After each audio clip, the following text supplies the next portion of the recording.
Radiator ini teman-teman rusak berat ya, kalau kita nyebutnya kolaps ya, atau hancur ya. Dan kalau kita setarakan dengan penyakit kanker, ini teman-teman ya, ini sudah stadium 4 ya. Apalagi istilahnya itu tinggal gali kubur. Cuma jadi masalah, ini kan radiator yang rusak ini warnanya merah nih teman-teman ya. Ini kan coolant ini, sebagai teknologi tertinggi dalam fluida ya, dalam mesin. Nah, pertanyaannya teman-teman ya, mengapa penyakit ini sampai di sini ya, padahal dia pakai coolant. Nah, sekarang kita bedah ya, kita coba bedah dari A sampai Z-nya.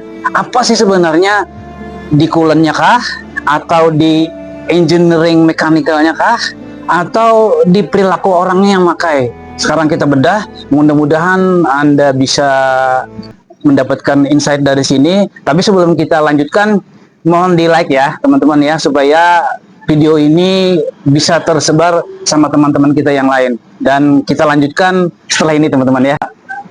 Jadi teman-teman ya, cara bekerjanya coolant itu kan dia melapisi semua lapisan yang ada di dalam sistem pendinginan, sehingga dia tidak terkorosi ya, sehingga tidak ada korosi atau karat.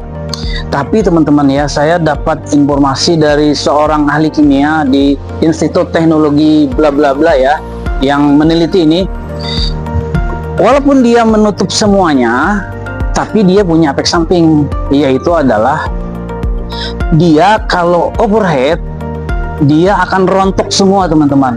Jadi dia rontok, terhambur semua. Kalau dia di hose teman-teman ya, kalau di hose dia nggak masalah. Tapi kalau dia berada di engine block, maka bagian dari engine block itu akan rontok dan masuk ke radiator. Radiator jadi buntu. Nah, pertanyaannya satu teman-teman, bagaimana yang berada di radiator?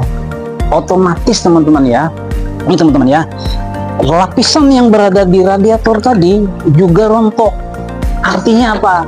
Lapisan radiator akan menipis, dan kalau ketipisannya itu sudah taharapnya tinggi, maka dia akan bocor. Dan terjadilah yang seperti ini teman-teman. Nah, ini akibat dari uniform corrosion yang diakibatkan oleh kerontokan merata dari radiator ini, padahal dia nggak kena apa-apa.